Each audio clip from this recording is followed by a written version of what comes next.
Bismillahirrahmanirrahim. Assalamualaikum warahmatullahi wabarakatuh.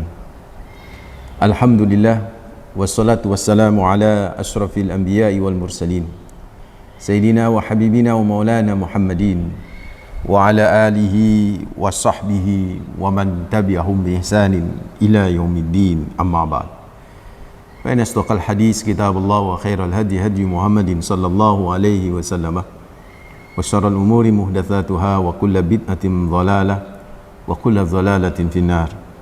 Allahumma anfa'na bima 'allamtana wa 'allimna alladhi yanfa'una wa zidna ilma. Allahumma inni a'udzu bika an adhilla aw udalla wa azilla aw zalla aw adlima aw udlama wa jahala yujhala alayya. Wa sallallahu ala nabi Muhammad walhamdulillahi rabbil alamin. Ikhwataddin hafizakumullah, saudaraku mitra muslim yang insyaallah selalu dijaga sama Allah Rabbul Alamin. Alhamdulillah. Pertama kita panjatkan rasa syukur yang mendalam, terus menerus kita haturkan hanya kepada Allah dengan selalu lisan terbasahi kalimat hamdalah, alhamdulillahi rabbil alamin. Yang kedua, salam dan salawat juga terus mengalir dari lisan ini, tak boleh kering, untuk selalu kita basahi dengan salawat kepada beliau Rasulullah Muhammad sallallahu alaihi wasallam, manusia terbaik, teladan abadi bagi kita, dengan ucapan Allahumma sholli ala Muhammad wa ala ali Muhammad. Semoga salam dan salawat kita kelak bisa menjadi syafaat bagi kita di hari akhir. Amin ya rabbal alamin. Saudaraku ikhwatuddin hafizakumullah, tema kita bahagia itu ketika kamu bersamanya. Ini nanti terinspirasi dengan firman Allah, termotivasi firman Allah surat An-Nahl ayat 128. Bahagia itu ketika kamu bersamanya. Bisa nyanya besar dan bisa nyanya kecil nih, Mas Raga. Bahagia kan Mas Raga bersama istri, kan begitu kan? Sederhana. Bekerja sehari dari mulai pagi ya kan, subuh sampai nanti sore. Bahagia banget ketemu dan bersama dengan anak, kan begitu. Itu bahagia yang sederhana. Bahagia banget ketika seseorang yang lama tak bersua, lama dicari kemana-mana, kemudian akhirnya bertemu. Bahagia itu ketika bersamanya. Yang dimaksudnya di sini nya sang kekasih. Bisa sang kekasih itu adalah manusia, tetapi sudah tentu kebahagiaan kita dengannya kecil itu kebahagiaan yang tidak abadi. Kita ingin mencari sesuatu yang abadi.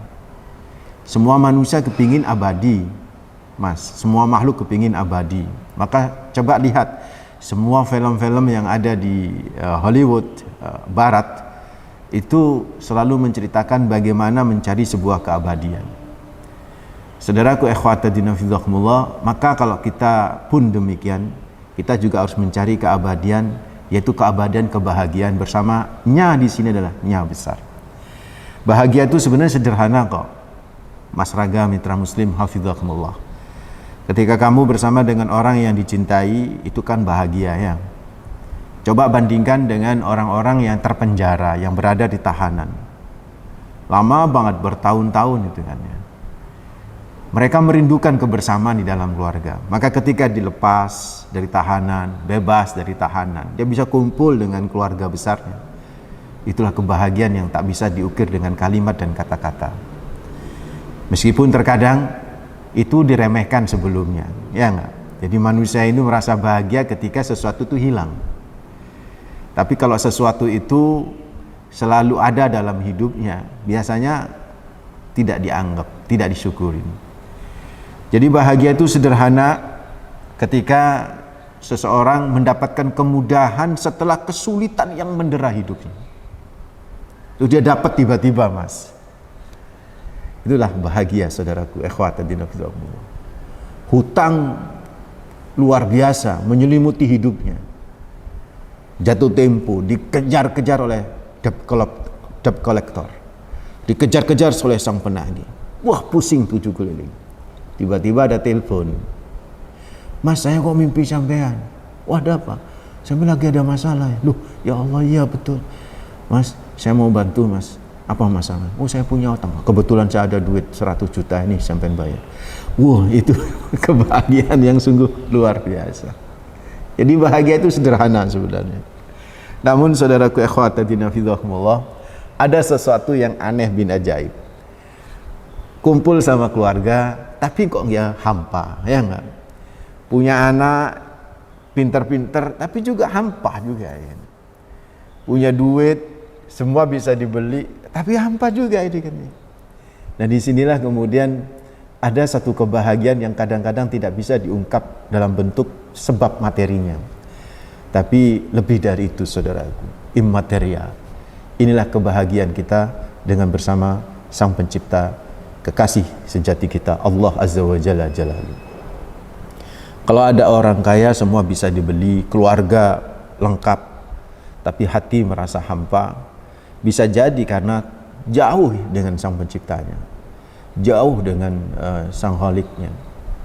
Ketika ada orang Mas Raga masih muda, ganteng luar biasa, masih muda, ganteng luar biasa, wes sudahlah kesempurnaan fisik dia milikin, dan gaji semuda itu sudah 20 juta. Gaji semuda itu usia-usia di bawah 30 sudah 20 juta, bayangkan.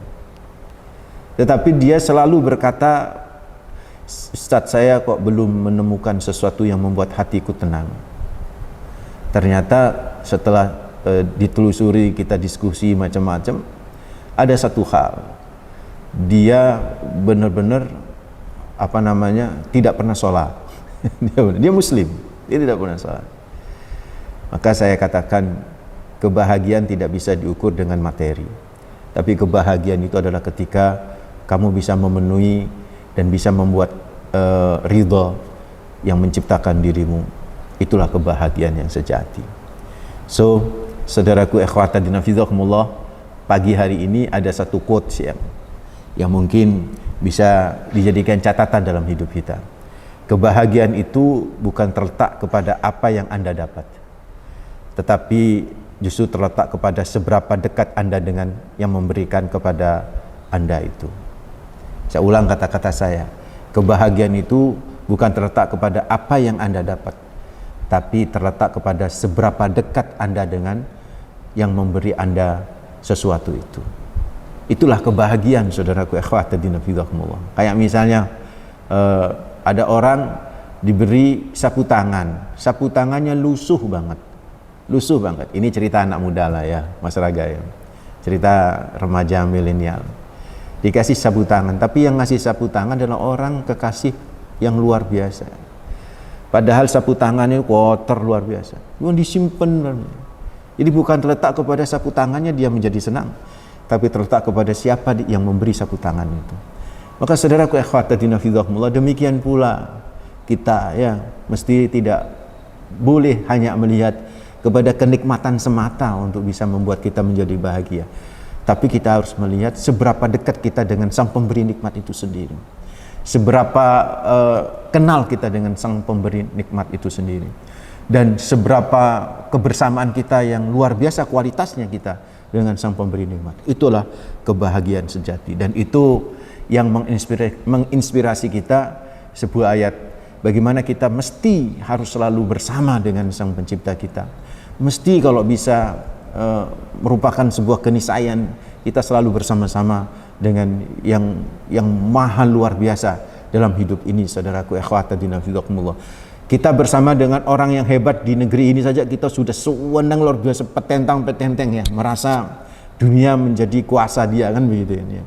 Dekat dengan presiden, dekat dengan penguasa aparat misalnya, dekat dengan kejaksaan yang paling hebat pimpinannya misalnya. Kita sudah merasa cukup tenang dalam hidup itu. Bayangkan kalau kita dekat dengan yang menciptakan presiden, yang menciptakan Kapolri, yang menciptakan Panglima, yang menciptakan gubernur, yang menciptakan orang-orang hebat di dunia ini. Kita dekat, saudaraku, maka itulah sebuah kebahagiaan. Itulah di dalam Al-Quran banyak kalimat-kalimat Allah yang menggunakan kata-kata ma'iyah. Ma'iyah itu ma'a ya, istilahnya ma'a. Ma'a itu kebersamaan. Ma'iyah itu kebersamaan. Ma'a itu bersama. Di antaranya, saudaraku ikhwatadina fillah, yaitu firman Allah surat An-Nahl ayat 128. Allah berfirman, dan ini menjadi motivasi kita di pagi hari ini. Mitra muslim hafizahumullah. Innallaha ma'alladzina taqaw walladzina hum muhsinun. Sesungguhnya kalau saya cek itu, sesungguhnya saudaraku ikhwatatina fidakumullah mitra muslim, kalau saya cek kata-kata ma'a, innallaha ma'as sabirin, innallaha ma'al muttaqin, innallaha ma'al muhsinin, itu kan, itu banyak ma'a itu. Tapi ini aja yang saya ambil saudara, karena ini merepresentasikan seluruh ma'ayah, seluruh kebersamaan Allah dengan makhluk-makhluknya. Di ayat ini surat An-Nahl ayat 128. Di situ Allah menyatakan innallaha ma'al ladzina taqaw wal ladzina hum muhsinun. Sesungguhnya Allah itu bersama dengan orang-orang yang bertakwa, bersama dengan orang-orang yang memiliki pribadi bertakwa, dan walladzina hum muhsinun, dan bersama juga kepada orang-orang yang muhsinun, selalu berbuat yang terbaik. Muhsinun, selalu berbuat yang terbaik. Saudaraku ikhwatiddin fillah. Jadi kalau kita ingin bersama dengan Allahu azza wa jalla jalaluh, kalau itu menjadi patokan dan prinsip hidup kita bahwa kebahagiaan hakiki, kebahagiaan sejati adalah ketika kita bersama dengan Sang Kekasih Allahu azza wa jalla jalaluh, yang tentu memiliki segalanya, yang mengatur segalanya, yang membuat orang siapapun menjadi hina dan sebaliknya bisa menjadi mulia, yaitu Allah azza wa jalla. Kita bisa bersama, itu kan ada syaratnya, Mas. Tidak bisa gampang kita bersama dengan Allah azza wa jalla. Allah juga punya syarat, siapapun yang bisa membersamainya. Allah punya sesuatu kesenangan, suatu keridhaan, siapa saja yang ingin bersamanya itu. Nah, di antara syarat-syaratnya itu tadi dalam surat An-Nahl ayat 128. Ada dua saja saudaraku ikhwatiddin fillah. Sedangkan nanti ayat-ayat yang lain yang banyak kata-kata kebersamaan itu bermuara kedua hal ini di surat An-Nahl 128. Innallaha ma'al ladzina taqaw wal ladzina hum muhsinun. Kata Allah Rabbul Alamin, Allah itu bersama dengan dua pribadi saja, dengan dua orang, dengan seseorang yang memiliki dua kepribadian yang luar biasa. Yang pertama saudaraku ikhwatiddin fillah adalah kebertakwaan, dan yang kedua adalah orang yang memiliki kepribadian selalu berbuat yang terbaik. Nah, saya nggak ingin bahas yang pertama, masyarakat, karena narasumber sudah sering membahas tentang konsep kebertakwaan, dan saya sendiri di motivasi Al-Quran sudah membahas tentang konsep kebertakwaan itu berulang-ulang. Silakan mitra muslim kalau kepingin memahaminya bisa merujuk ke channel YouTube di Suara Muslim, ya, bisa cari itu tentang konsep ketakwaan itu banyak. Intinya saudaraku, intinya saya hanya menyimpulkan saja, pribadi yang bertakwa adalah pribadi yang lempeng dalam beribadah, itu saja. Jadi orang itu disebut memiliki pribadi yang bertakwa, terlihat saja, bisa kita lihat apakah dia lempeng, apakah dia benar-benar semangat dalam beribadah. Ketika dalam beribadah itu kendor, saudara, nah itu pribadi kebertakwaan sudah mulai kendor juga ini. Dan biasanya kalau orang-orang seperti itu agak jauh dengan Allahu azza wa jalla, agak jauh, Mas, agak jauh. Bukankah ketika Nabi Adam alaihissalam, itu melanggar aturan Allah azza wa jalla, itu Allah kan memanggilnya itu. Ketika dalam firman wala taqraba hadhihi sajaratah, kalian berdua Adam Hawa jangan mendekati pohon ini. Kata-kata ini itu dekat. Kata-kata ini itu dekat. Kata-kata ini itu dekat. Ya kan, ini ya, hadzal kitab berarti di sini. Kalau zalika alkitab misalnya, oh itu kitab berarti kan jauh, Mas. Nah, coba nanti dicek ya di Al-Baqarah di awal-awal ayat 30-an itu. Ketika Allah berkata wala taqraba hadhihi sajarata fatakuna minadz zalimin. Janganlah kalian berdua mendekati pohon ini. Berarti Allah sama pohon itu dekat. Allah berbicara dengan Nabi Adam dan sama Hawa juga dekat. Tapi ketika kemudian Nabi Adam kemudian melakukan pelanggaran atas titah Allah azza wa jalla, itu sudah berubah. Tilkal sajarah itu kan ya. Sudah.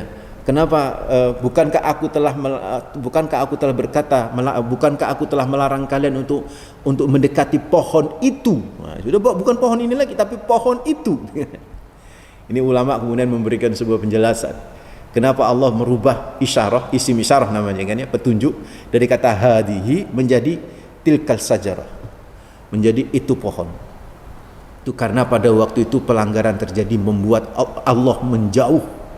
Jadi Adam jauh, pohon juga jauh, ini semua menjauh. Jadi saudaraku ikhwati dan fillah, simple saja. Kalau kita kepingin dekat sama Allah, itu bertakwa.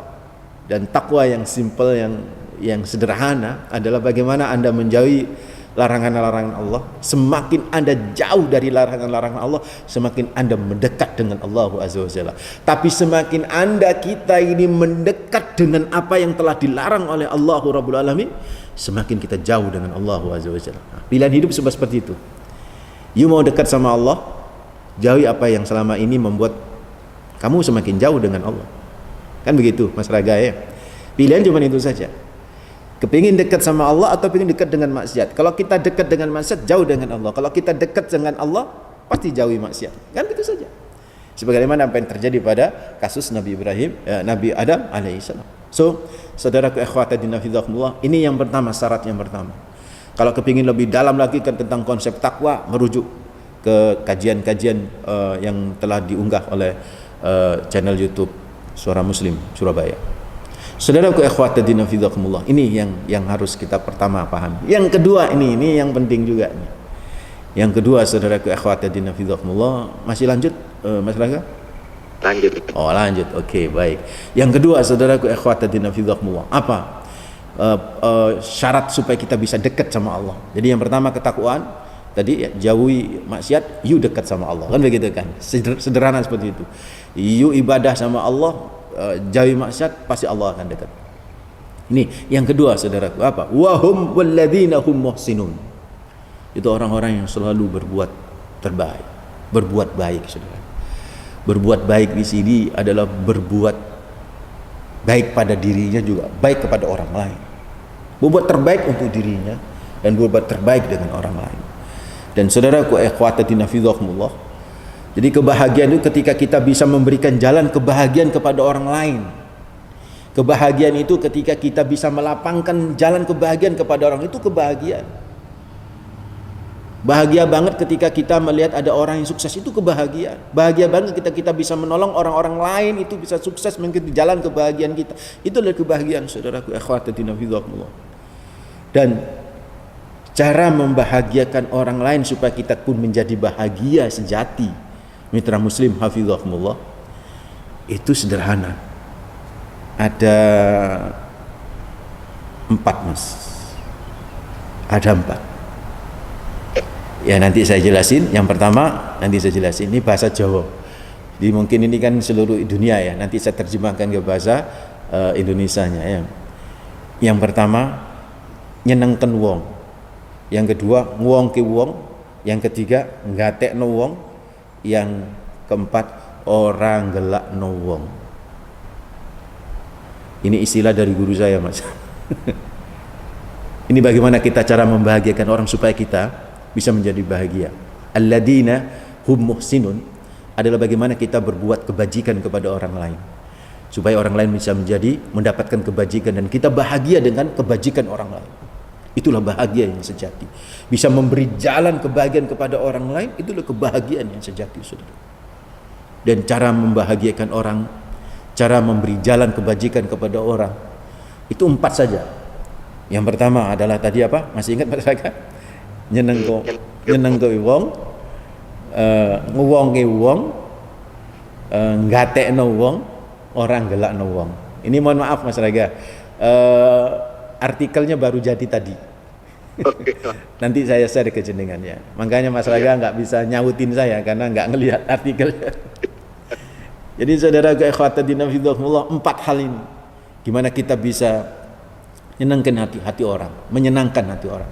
Bagaimana kita bisa nguwongke wong, mengorangkan orang, meletakkan orang itu pada tempatnya.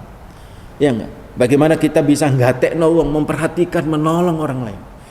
Bagaimana kita bisa enggak ngelakno wong, orang ngelakno wong, tidak membuat orang kecewa. Itulah kebahagiaan yang sejati, saudara, yang akan kita dapat. Apa ini maksud dengan 4 hal ini, saudara ikhwatatina fillah? Alladzina hum muhsinun. Nanti kalau ada waktu kita akan coba bahas lagi lebih dalam lagi. Wallahu a'lam. Ada penelpon rupanya saja, coba kita langsung sapa. Assalamualaikum. Waalaikumsalam warahmatullahi wabarakatuh. Iya, Pak Sodikun di Krian mengawali ya. Silakan Pak Sodikun. Assalamualaikum Ustaz. Waalaikumsalam warahmatullahi wabarakatuh, Pak Sodikun. Oke, gini Ustaz, bahagia itu kan letaknya di setiap hati seseorang itu kan beda-beda. Bahagia itu kan ada yang relatif, ada yang ada yang bilanya sangat happy.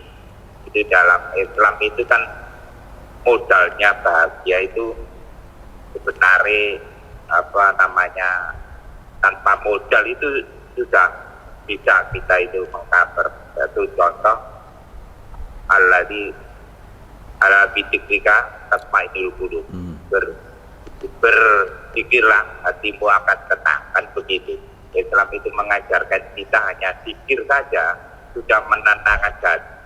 Ada kalanya orang itu bahagia itu nyanyi-nyanyi ya bahagia, dengan harta ya bahagia, dengan punya istri yang cantik ya bahagia. Kan itu kan bersifatnya itu kan bersifat yang sementara, sedangkan yang hakiki itu kan kita dekat dengan Allah, kan begitu.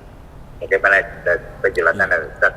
Terima kasih. Assalamualaikum warahmatullahi wabarakatuh. Waalaikumsalam warahmatullahi wabarakatuh. Seperti yang saya katakan tadi ya, Mas Raga dan Mitra Muslim, ada telepon lagi kayaknya nih. Kita tapa dulu ya. Assalamualaikum. Salam. Waalaikumsalam. Ya, dengan Pak Tohari. Dengan Pak Ali Gresik ya. Oke, Pak Ali Tohari di Gresik. Silakan Pak Ali Tohari. Assalamualaikum Ustaz. Waalaikumsalam warahmatullahi wabarakatuh, Pak Alif. Saya mau tanya, tidak semua orang bisa menjadi kaya, tapi semua orang berhak berbahagia. Bagaimana caranya berbahagia di semua kondisi? Ya. Terima kasih Ustaz. Ya. Hei. Baik, terima kasih Pak Ali pertanyaannya. Ya. Bagaimana bahagia di setiap kondisi? Mungkin ditunggu dulu 1 detik, 2 detik, 3 detik ada. Oke, kita lanjut. Jadi Pak Sodikun dulu. Pak Sodikun ya. Jadi kembali ke pertanyaan Pak Sodikun. Ini ada Ustaz. Ada ya. Ya. Oke. Kita sapa dulu, kita tampung dulu mitra ya. Ketiga, penelpon ketiga. Assalamualaikum. Waalaikumsalam warahmatullahi wabarakatuh. Dengan Ibu siapa di mana? Ini Ibu Bia di Gresik sekarang. Ibu Bia. Iya, Pak. Oke, Bu Bia di Gresik, silakan Bu Bia. Iya, ini Mas Raga ya. Iya, betul Ibu. Ya, itu nyenjang tak usah. Nih, Jeng. Maaf, agak putus-putus tadi. Iya, tinggalnya kurang baik Mas di sini Mas. Waduh, harus pasang tower ini pribadi. Ya, Bu Baik, Bia. tidak bisa didengar Mas. Bisa Ibu. Iya, oke. Silakan. Silakan. Tidak ya? Oke, sudah. Iya. Silakan Bu pertanyaannya. Ya. Ini nggak bertanya, aku mau berbagi aja. Oh, Jeng. Bagi kebahagiaan yang hakiki. Masya Allah. Ini kan punya teman ibu yang nggak punya gitu loh Mas.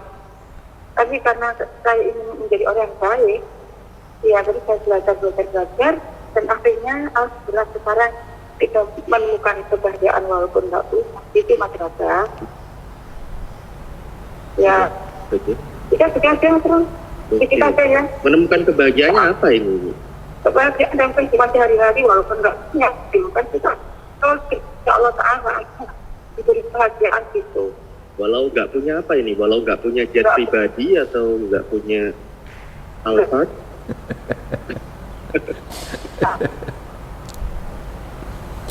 Hanya iman yang ada di dalam. Waduh. Iya. Dan selalu kita selalu mendengarkan loh. Alhamdulillah, semoga istiqomah ya. Iya, karena keimanan dan keyakinan itu yang membuat kita akhirnya Allah memberi kebahagiaan walaupun nggak punya gitu loh. Orang yang selalu ingat di saat apapun, istighfar, atau selawat, apapun itu. Dan aku mengikuti skenario aja yang aku pelajari gitu Mas. Baik, terima kasih Bu Bia ya. Ya, makasih ya Mas ya. Waalaikumsalam warahmatullahi wabarakatuh ya. Baik, ke Pak Sodikun dulu Ustaz ya. Ya.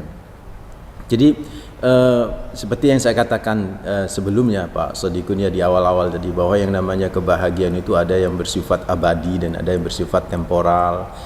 Ya seperti yang tadi saya bilang, sederhana bahagia itu ketika kita bersama istri, gitu kan ya. Bahkan sederhana kita makan berempat atau berlima dengan satu keluarga, makan dicobek ya nggak, ada sambal, ada ikan kering gitu kan ya, dan nasi jagung pagi-pagi hangat gitu kan, itu bahagia banget itu kan ya. Itu bahagia yang sederhana itu. Tetapi kebahagiaan itu kalau bisa harus bersifat ilahiyah. Kebahagiaan ilahiyah adalah ketika kita bersama dengan Allah Azza wa Jalla. Makanya benar yang dikatakan oleh Pak Sodikun tadi tentang ala bidzikrillahi tatmainnul qulub, karena sumber kebahagiaan itu atau dasar kebahagiaan itu sendiri adalah sebuah ketenangan. Jadi ketika misalnya lagi nggak punya duit, lagi ada kesulitan keuangan, lagi ada kesulitan finansial, ingatlah sama Allah. Di situ Allah itu Ar-Razzaq. Allah punya sifat Ar-Razzaq. Allah akan memberikan yarzukuna min haitsu la yahtasib. Allah lah yang akan bisa memberikan rezeki kepada kita dari tempat yang tidak diduga-duga. Allah Maha Kaya. Allah nggak akan pernah menyia-nyiakan hambanya terus dalam bergulat ketidakmampuan finansial. Ketika kita ingat kayak begitu itu kan kita bisa menjadi tenang, dan itulah letak kebahagiaan sesungguhnya. Ketika kita lagi ada masalah, kita ingat Allahu Ar-Rahman, Allah itu pengasih kepada kita. Wa ma rabbuka bidzallamin lil abid. Kita ingat bahwa Allah tidak akan pernah menzalimin hambanya, terus menerus memberikan memberikan kesulitan dalam hidup itu. Kita ingat kayak begitu, kita jadi tenang gitu. Dan ketika kita ingat atau zikir kan ingat ya. Ketika kita jadi tenang, itulah letak kebahagiaan, saudaraku akhwati dinna fizakumullah. Bayangkan orang kaya raya, masya Allah, tapi setiap ada orang ketok pintu, inget-ingetnya KPK gitu, ketakutan terus kan begitu kan ya. Ya seperti misalnya nih orang kalau melanggar syariat pasti sudah nggak bahagia itu hidup. Orang kalau melanggar syariat sudah nggak bahagia hidup. Meskipun bergelimang harta masalahnya, meskipun bergelimang duit.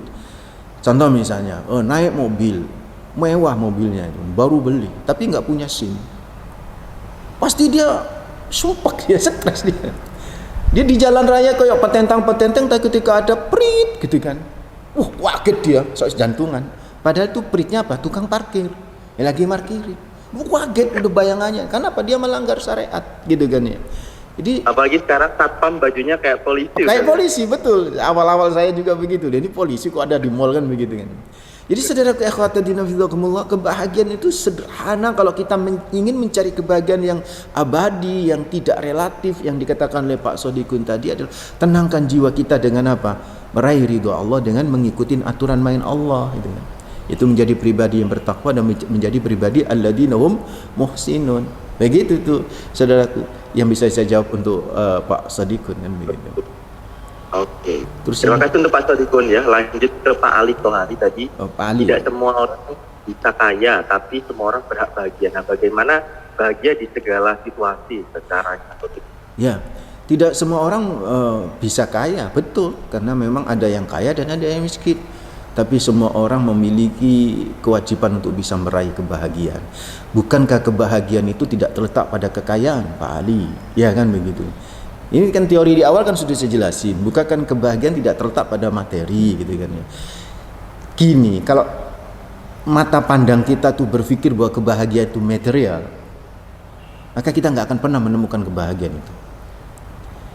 Jadi kalau kita bahagia itu, kalau kita sukses itu, kalau kita punya kekayaan, punya private jet misalnya gitu, itu kemudian kita anggap sebagai sebuah tolak ukur kebahagiaan, mungkin kita nggak akan pernah bisa menemukan kebahagiaan itu. Tapi kalau kebahagiaan itu sederhana saja, bagaimana kita mengikuti aturan main Allah, bagaimana kita menjadi orang-orang yang pribadi yang lempeng, bagaimana kita menjadi orang yang takut sama maksiat, tidak dekat sama maksiat, sehingga kita bisa dekat sama Allah. Maka itulah kebahagiaan yang sejati.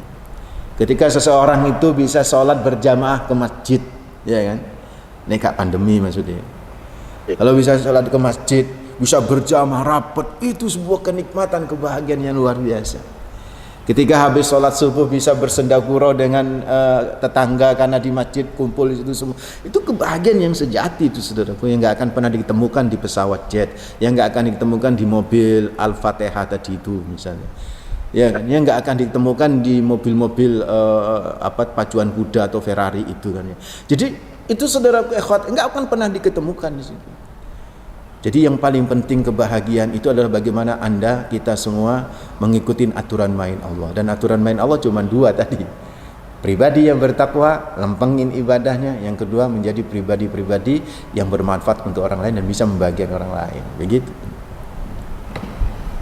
Yang ketiga baik, tadi, itu untuk Pak Alif Tohari ya. Yang ketiga tadi Budia hanya menyampaikan saja bahwasanya beliau sudah menemukan kebahagiaan walaupun nggak punya. Ya, memang harus begitu.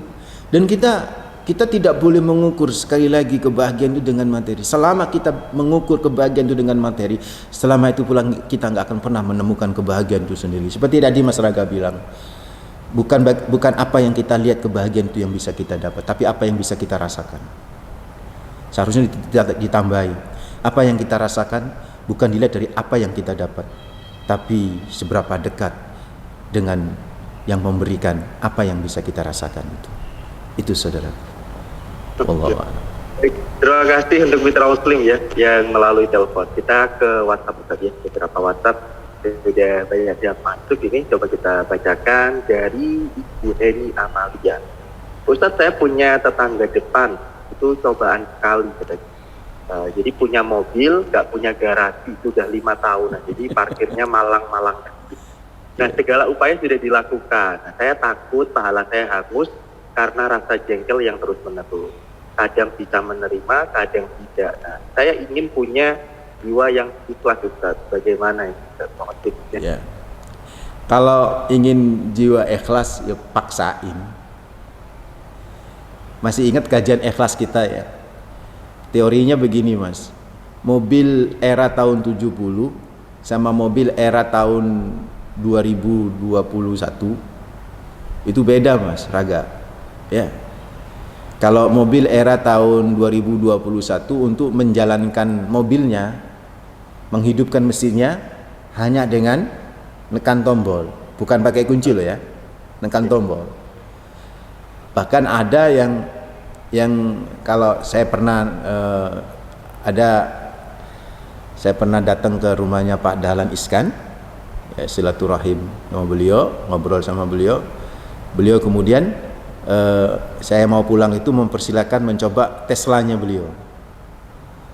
Saya baru tahu dan baru kali itu saya nyoba Tesla dalam umur hidup saya. Tetapi saudaraku ikhwatin, yang saya kaget itu ketika saya mau mendekat ke mobil itu, beliau Pak Dahlan ini lari-lari ke pos penjagaan rumahnya, kayak mengambil sesuatu, terus kemudian dia langsung menghampiri saya dan meletakkan sesuatu itu di kantong saya. Apa ini Pak? Saya bilang gitu. Coba Pak Ustadz mendekat aja sama mobil itu. Saya dekat sama mobil, langsung mobil itu hidup, Mas, tanpa suara. Dashboardnya itu langsung hidup semua channel-channelnya. Jadi kunci itu ada signya, jadi sekitar 50 meter, 1 meter dari mobil itu sudah hidup mobil itu tanpa dikunci. Jadi sudah buka pintunya dan saya tinggal masuk aja, saya tinggal jalan saja. Itu era mobil tahun 2021, abad 21 lah mobil listrik.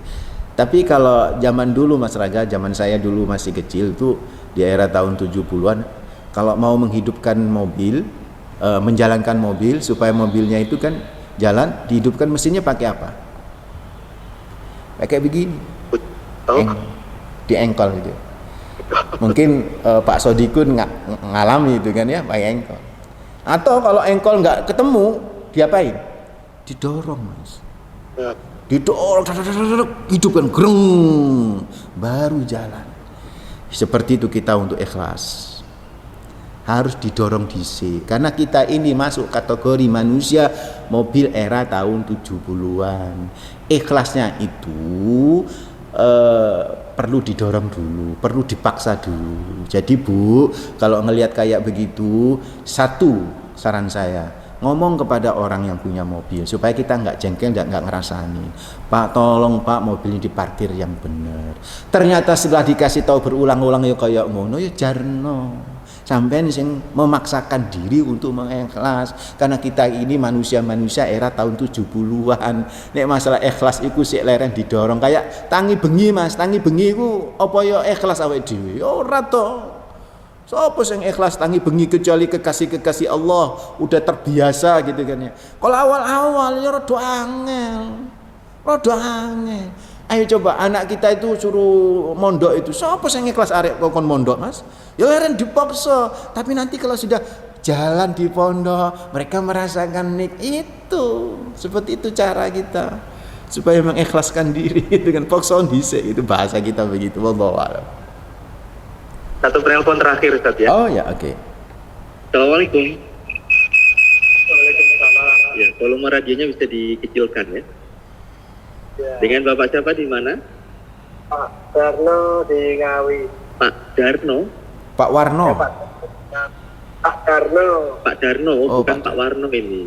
Jadi Pak Darno di Ngawi. Baru Pak Ustaz ini. Oh, baru bergabung alhamdulillah. Iya. Silakan Pak Darno. Ya. Assalamualaikum Pak Ustaz. Waalaikumsalam warahmatullahi wabarakatuh. Pak Darno. Nah, maaf Pak Ustaz, ini baru bergabung, mau bertanya saya. Oke, silakan. Halo. Oke, silakan Pak. Nah, ini mau menanyakan tentang kebahagiaan ya akhirat. Saya alami itu setiap hari beribadah itu saya seperti belum ada merasakan ketenangan hati. Itu bagaimana Pak Ustadz? Ada sejak kecil itu sampai sekarang sudah umur 52. Tapi seperti ibadah saya itu seolah-olah belum diterima oleh Allah. Itu bagaimana Pak Ustadz caranya saya menyikapi? Itu saja, ya itu saja Pak Darno. Ya, begitu saja Pak Ustadz. Baik, Terima kasih. Assalamualaikum. Waalaikumsalam warahmatullahi wabarakatuh. Itu ibadah belum ada ketenangan. belum tenang. Nah, itu bagus itu Pak Darno. Kalau merasa belum diterima, saya ngerapi itu merasa wis suci, merasa wis woi ibadah iku terima, itu yang bahaya gitu kan ya. Yang bahaya itu yang merasa suci. Fala tuzakku anfusakum huwa a'lamu biman ittaqwa, kata Allah. Jangan Anda merasa suci. Ini kan kata Allah. Huwa a'lamu biman ittaqwa. Allah yang paling tahu siapa yang paling suci, yang paling sukses, yang paling berhasil ibadahnya. Jangan. Justru kalau kita merasa wah ibadahku kita masih kurang qualified, wah. Nah, cuman saya bilang bagusnya itu ada komanya. Kalau kita sudah merasa kayak itu, tingkatin terus. Sambil terus evaluasi, bisa jadi kita masih mencampur adukkan ibadah kita dengan sesuatu yang tidak diridhoi oleh Allah Azza wa Jalla. Bisa jadi tuh. Sehingga ibadah kita ini enggak qualified gitu kan. Ibadah kita enggak berkualitas, ibadah kita merasa kurang saja. Bisa jadi istilahnya itu apa Mas ya? Muslim si boy. Muslim si boy. Jadi pacaran oke, sholat sergep. Wah, itu kan muslim si boy itu kan ya. Apa ya? STMJ. MJ apa? Sholat terus maksiat jalan. Sholat terus maksiat jalan itu kan ya. Nah, itu kan ada kan orang-orang kayak begitu tuh. Kita introspeksi diri. Jadi ada dua Pak siapa tadi itu Pak Darno. Pak Darno. Satu tuh bagus gitu kan. Sehingga Anda tidak merasa suci. Anda terus akan meningkatkan diri kan begitu kan ya. Terus tingkatkan. Yang kedua sekaligus evaluasi. Bisa jadi ada sesuatu yang tak baik di dalam ibadah kita yang tidak diridhoi oleh Allah. Misalnya mencampur adukan dengan kemaksiatan. STMJ ini, sholat ya jalan, tapi ya riba ya tetap jalan, kan begitu. Sholat jalan, gendaan ambil tonggo ya jalan gitu kan. Sholat jalan, tapi ya jenenge suudzonitas, masya Allah, koyok menjadi sarapan tiap pagi. Nah itu yang harus dipahamin bersama-sama. Bagaimana bisa menemukan kebahagiaan kalau kemudian kita semakin jauh dari Allah gara-gara kita apa? Semakin dekat dengan kemaksiatan itu sendiri sekalipun kita kelihatan beribadah. Insya Allah saudaraku masih kita lanjut ini pembahasan tentang konsep kebahagiaan terkait bagaimana kita membahagiakan orang lain dengan empat hal tadi. Masih ingat 4 hal tadi? Nyenengke wong, gatekno wong, orang gelokno wong. Ini prinsip dalam hidup kita supaya kita bisa mendapatkan kebahagiaan dengan memberikan jalan kebahagiaan kepada orang lain. Mudah-mudahan bermanfaat. Kita lanjut nanti insyaallah pada sesi berikutnya, pada pertemuan yang akan datang. Aqulu qouli hadza wastaghfirullah li wa lakum innahu wal ghafurur rahim. Assalamualaikum warahmatullahi wabarakatuh.